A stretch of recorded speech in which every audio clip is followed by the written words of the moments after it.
Wazee na baadhi ya wakazi wa mkoa wa Mara wameendelea kusisitiza umuhimu wa kulinda amani nchini, wakionyesha kuunga mkono tume ya rais, wakisema ni hatua muhimu inayotokana na mahitaji ya wananchi wenyewe na si serikali pekee au Rais Samia Suluhu Hassan. Wakizungumza kwa nyakati tofauti, wamesema kuwepo kwa dalili za mgawanyiko wa kijamii kunahitaji juhudi za makusudi za kurejesha mshikamano kupitia majukwaa ya kusikilizana, kujenga amani upya na kuimarisha umoja wa taifa. Dr. Daniel Ouma, mkazi wa mkoa wa Mara, amesema ni wakati wa Tanzania kuweka tofauti zao pembeni na kuangalia maslahi ya taifa kwa ujumla. Zungumza juu ya kuundwa kwa tume ya maridhiano ya taifa, National Reconciliation Commission. Tutapokuwa tunawaza kufanya kitu kama hiki, sasa tusiliangalie jambo hili kama hitaji la serikali. Jambo hili sio hitaji la serikali au hitaji la Rais Mheshimiwa Daktari Samia Suluhu Hassan, sio hitaji lake, lakini ni hitaji letu. Linakuwa sasa ni hitaji la nchi, na hili hitaji linatokana na mazingira ya jamii yenyewe kisiasa, jamii yenyewe kiuchumi, jamii yenyewe, na hasa tukiangalia kule kunakoonesha kugawanyika. Tunapofanya hivi sasa, tuangalie zaidi yaliyotokea tu tukayakazia, lakini tuangalia migawanyiko ambayo inaweza ikatokea au iliyojitokeza katika nyakati hizo. Tukikubali kutengeneza jukwaa hili ambalo ni commission hiyo, basi tutatengeneza nini? Tutatengeneza jukwaa la kusikilizana. Hamwezi mkawa na taifa ambalo halina jukwaa la kusikilizana. Kwa hivyo tumekosa kusikilizana. Sasa hili ni jukwaa la kusikilizana na kujengana upya, kujenga taifa letu upya.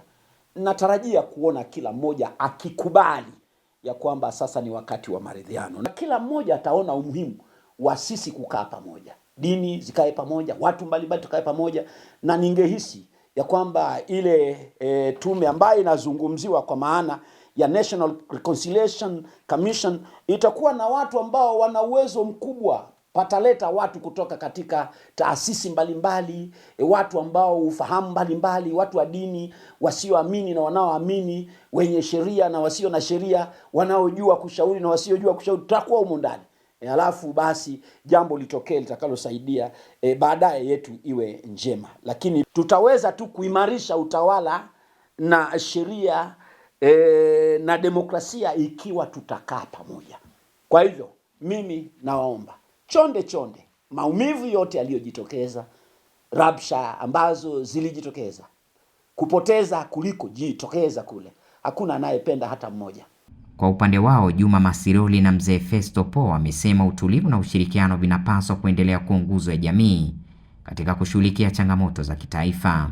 Watanzania tushughulikie mambo yetu sisi wenyewe, na tukiyashughulikia kwa utulivu, na kama tulivyotulia Watanzania, tume imezunguka siku 100 na kitu na tumetulia, na ni maoni yangu kwamba tuendelee kutulia ili tuone serikali yetu itashughulikia vipi. Na sisi wenyewe baadhi ya Watanzania wasionyeshe chembe zozote za kuonyesha kwamba hawataki, hafanye, sio jambo jema.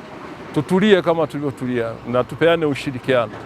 Nchi yetu inahitaji kuwa na amani, na kama mimi mzee natambua ya kwamba viongozi wetu hili wanalitambua, Watanzania hili wanalitambua. Kwa hiyo tunachotakiwa Watanzania, viongozi wetu waendeleze hii amani ambayo ilikuwepo, na pia sisi wa Tanzania tuiendeleze hii amani. Maana nchi ambayo haina amani, kwanza inakuwa haina maendeleo, na pia inakuwa ni nchi ambayo haimtambui Mwenyezi Mungu. Hivyo tunapashwa kuendeleza hii amani na fuata njia ambazo nzuri katika maisha ya mwanadamu. Kauli za wazee hao zimebeba ujumbe wa umoja, uvumilivu na mshikamano, zikisisitiza kuwa amani ni msingi mkuu wa maendeleo ya taifa. Saleh Lujuo, GMTV, Mara.